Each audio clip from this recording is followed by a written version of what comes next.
Good morning po, good afternoon, good evening. Welcome sa channel ko po, Tito Nice Vlogs. I hope nasa mabuti po kayong kalagayan mga kababayan ko. Ito, ang sabi ko Friday po, di ba? Shout out. Pero meron po akong ipapakita ko sa inyo. Yung mga, siguro mga OFW or mga immigrants na dyan sa ibang bansa na medyo mag-iingat po kayo sa mga dinadala nyo pong mga items, personal nyo po or pinadala po ng kaibigan nyo po, ng kamag-anak nyo po. Masalimuot po ang nangyari sa isang, masalimuot sa nangyari doon sa mga kababayan ko. 6 na piraso po. 6 na piraso na, ito po. Pakinggan natin kung ano naging experience na po. Vancouver. Nasa Vancouver na ako. Naod ako sa custom. Ito yung mga bumabiyahe. Huwag kayo magdadala ng corned beef. Na hindi ko na-declare yung corned beef na peraso. Bawal. 6 pieces. Bawal yung corned beef. So, na-penalty ko na ngayon. $1,300. Canadian yan. Sa corned beef. Hindi ko talaga alam may corned beef doon. Mali. Sa luggage ko. One no mercy. Talagang pinabayaran sa akin ng 1,300. Muntik pa akong malate sa next flight ko kasi connecting flight ako to Calgary. Nako, So pag bossy. magkababakasyon kayo sa Pilipinas, huwag na huwag kayo magdadala ng chicharon at saka corned beef. Huli ang corned beef. Sayang ang 1,300. Ano yun kung magkano yun? Ano Mamaya. yun 53,000? Sayang, no? Mahal ang No, corned not beef. 53. So, paalala sa mga magbabiyahe. Ayan. Huwag na huwag magdadala ng corned beef na dilata. Okay? Sige. Grabe, guys. Mga kababayan ko. Hindi sa pag-aano kasi yung nabubuhay nanay ko. Sa Amerika po. Nagdala po siya kasi nabakasyon sa Pilipinas. Matagal na po yun. Nabakasyon sa Pilipinas. Pagbalik niya rito, nagdala po siya ng mangga. Ang ginawa po ng custom, na random po siya, na check po or what, nagbayad po ng $300 po ang nanay ko po. O natuto na po siya. Yung kaninang video po, sana si sir, bago siya magbiyahe, dapat chinek niya muna po yung mga bagahe niya po. Pinadala man yan ng kaibigan, ng kamag-anak na po, i-check niyo po. Yung nanay ko po dati, pati kami po, yung mga pag nagbabiyahe, kasi may papadala. Sabihin niyo po, no offense man, ay, pwede bang buksan to? Kasi pag hindi pwede dun sa custom sa immigration ng baka ma-penalize po Ayun po, si mama, si sir, sa Vancouver, 6 na pirasong corned beef. Sigurado ko, ang corned beef na yan, yung kulay blue, tago natin sa pangalan Pure Foods. Pasarap kasi yung Pure Foods or any kind of yung pang, masarap din yun. Pero yung, alam ko, ang paborito ng mga Pinoy pag nasa abroad, yung Pure Foods I-correct nyo lang po ako. $1,300, Canadian dollars po. Yung rate, tinigdan ko po, 1,300 Canadian dollars. In peso, 54,000 pesos mga kababayan ko. Sa 6 na corned beef na piraso, parang pamasahin na po yun. Kaya ano na po ito, aral na po yan sa mga kaibigan ko dyan, lalo sa mga OFW dyan, o mga magbabiyahe sa Amerika, bawal po magdala po ng corned beef na, especially sa Canada.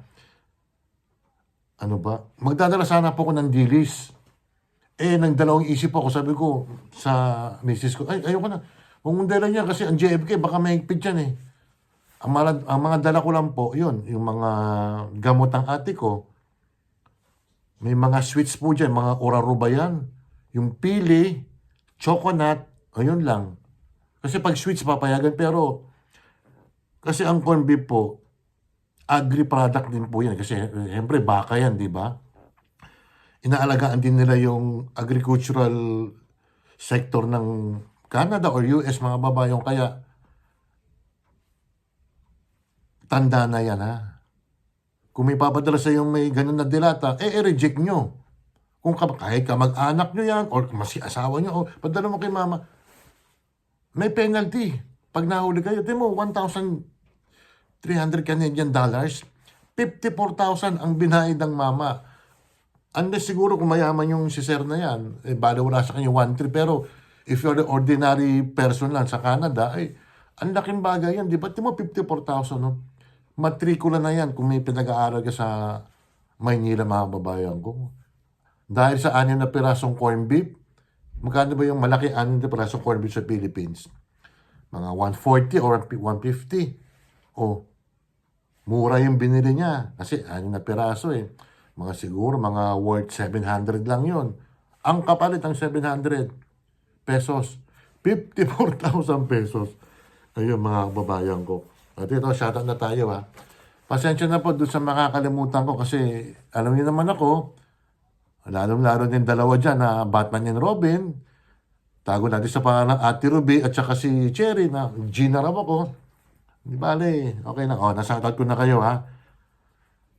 Sige, Ate Ruby, si Tisay Cherry, ilang beses kayo na ha. Si Ma'am Shipe, sana manalo ko. Naku, anong oras kaya nyo, GLS nyo.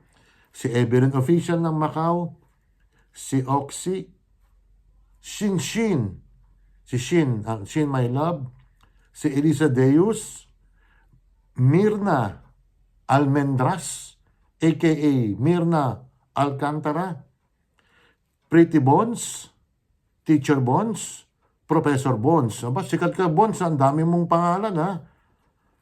Si Pretty G.I. Jane, Smiley Face Channel, Beth Pilapil, Tugang Michi, Shirley Mendrano, Mamalin, Amlena, Missy Rosco, Koki Hero, Mark Anthony Briones, si Franz Billy ng Los Angeles, Ken Russell, US Pinoy Adventure, sino pa ba? Si North Missouri, mga kababayan ko.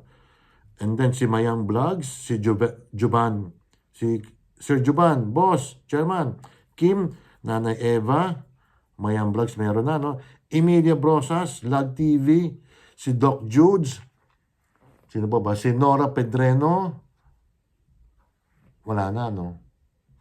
Yun na lang, pasensya mga babayo ko, medyo, nakalimutan ko yung iba eh. Gina nga ako, mga babayan ko eh. Di ba? Batman and Robin. Uulitin ko, ha? Huwag kayong magdadala basta-basta ng mga food item na lalo pag dilata. Hindi na bala magdala po. Alam niyo po, ikukwento ko lang po kayo. Ikukwento ko lang sa inyo, ha? Yung nanay ko po yung nabubuhay, nagdadala po ng walis tambo at saka walis tingting.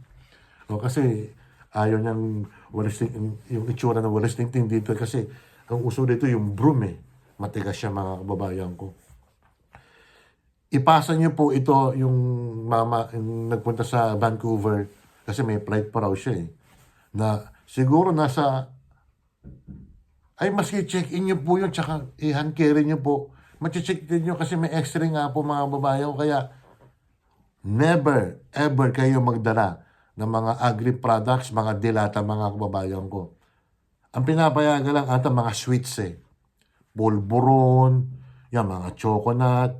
I guess boy bawang pwede ata eh. Pero siguro kung dinala ko yung dilis, yung pagdating namin dito, nako, $300 po yun. Pasensya na po doon sa mga nakalimutan ko. Sino pa ba?